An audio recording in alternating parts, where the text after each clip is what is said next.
सभागृहाचे अध्यक्ष, उपस्थित गुरुजन वर्ग आणि तुम्ही माझ्या बालमित्रांनो, आज मी अखंड हिंदुस्थानाचे आराध्य दैवत छत्रपती शिवाजी महाराज यांच्याबद्दल माझे मनोगत व्यक्त करत आहे. ते तुम्ही सर्वांनी शांतचित्ताने ऐकून घ्यावे अशी नम्र विनंती करून माझ्या भाषणाला मी सुरुवात करतो. रायगड बांधला हिरोजी इंदलकरांनी. महाराजांनी इंदलकरला विचारलं, इंदलकर रायगड कसा बांधला?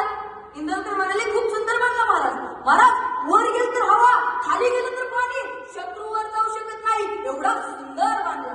पण दुसऱ्या दिवशी एक घटना घडली. एक हिरकणी नावाची स्त्री आपल्या तहान बाळाला दूध पाजण्यासाठी रायगडाच्या एका कड्यावरनं खाली उतरली. ही घटना जेव्हा छत्रपती शिवाजी महाराजांना समजली, महाराजांनी त्या हिरकणीला बोलावणं धाडलं. महाराजांचं राजकारण बघा.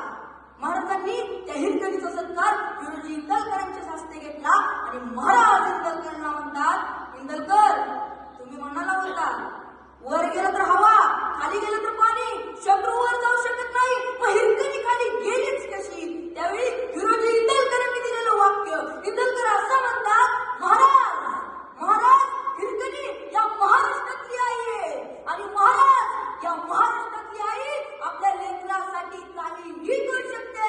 हे हिरोजी छत्रपती शिवाजी महाराजांच्या गुप्तहेर खात्याचे प्रमुख बहरजी नाईक होते.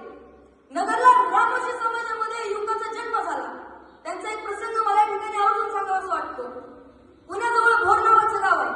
या गावाच्या जंगलामध्ये महाराज लहान मुलांना घेऊन जायचे. त्यांच्या हातात तलवार व विटीदांचा खेळ द्यायचे आणि सांगायचे की बाबांनो, तलवारबाईचं प्रशिक्षण सुरू करा. पण एक गोष्ट लक्षात ठेवा, महाराजांनी जंगलाच्या बाहेर दोन पोरं उभी केली आणि त्यांना सांगितलं होतं की बाबा, जंगलाच्या बाहेर कोणी अनोळखी व्यक्ती येताना दिसली तर तुम्ही कुठल्या तरी पक्षाचा आवाज काढा. म्हणजे आम्ही हातातल्या तलवारी फेकतो आणि वरनं विटीदांचं प्रशिक्षण द्यायला सुरुवात करतो, कारण बाहेरच्या शत्रूला कळू नये की आतमध्ये स्वराज्याची गाठ बांधली जाते. एकदा बाहेरून बहरजी नाईक येत होते. नाईकांना बघितल्याबरोबर जंगलाच्या बाहेरच्या दोन पोरांनी हुबेहूब मोराचा आवाज काढला. नाईक आत आले, महाराजांना भेटले. नाईक महाराजांना म्हणाले, महाराज एक संधी द्या महाराज, तुमच्यासाठी काम करायला. महाराज म्हणाले, काय करतोस तू? काय नाही, वेषांतर करतो, असं करतो. माझ्यासारखं वेषांतर अखंड मावळ्यातून करत नाही असं लोक म्हणतात. महाराज मी ना पिंगळा होतो बरं का, महाराज मी ना पिकांची वेश घेतो बरं का, महाराज तुमच्या गुप्तचर यंत्रणेमध्ये या शेतकऱ्याच्या पोराला घ्याल का महाराज? महाराज तुम्ही जिथे जाल ना, तिथे जायच्या आधी तिथली प्रत्येक माहिती द्यायचं काम हा बहरजी करेल. महाराज घ्याल का? महाराज म्हणाले, जा, तुला बोलवून घेतो काही दिवसांनी. नाईक जायला निघाले. 2-4 पाऊल पुढे गेले, पुन्हा माघारी आले आणि नाईक महाराजांना म्हणतात, महाराज जंगलाच्या बाहेर जी तुम्ही 2 पोरं उभं केली ती ना, त्यासनी तेवढं सांगा की मोर या दिवसात वरडत नसत्यात म्हणून. एवढंच वाक्य महाराजांनी त्यांचं ऐकलं आणि डायरेक्ट हेर खात्याचा प्रमुख म्हणून नेमणूक केली. ते बहरजी नाईक असं वेषांतर करायचे की शत्रूचा बाप झालेला सुद्धा शत्रूला समजायचं नाही की हा माणूस कुणाचा आहे. जिथं छत्रपती शिवाजी महाराजांची नजर जायची, त्याच्या 4 पट पलीकडे बहरजी नाईकांची नजर जायची. नवे छत्रपती शिवाजी महाराजांच्या दरबारामध्ये राणी वेषात जायची आणि यायची परमिशन कोणालाही नव्हती.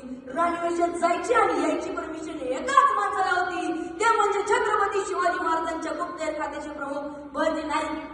छत्रपती शिवाजी महाराज हे स्त्रियांचा आदर करायचे. छत्रपती शिवाजी महाराजांनी उभ्या आयुष्यात एकही महाल बांधला नाही. महाराजांनी महाल यासाठी बांधला नाही कारण बाहेरच्या राजांनी महाल बांधले आणि त्यांच्या दरबारामध्ये पदवी नाचली गेली.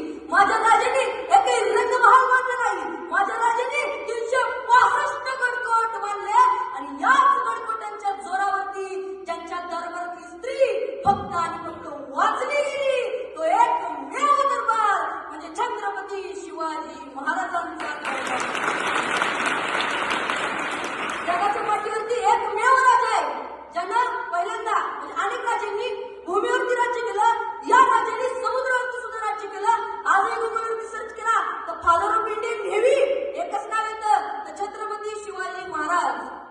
जाता जाता एवढंच म्हणतो, विजय सारखी तलवार चालवून गेला, निधड्या छातीने अखंड हिंदुस्थान हलवून गेला, मुठभर मावळ्यांना घेऊन हजारो सैन्यांना लढून गेला.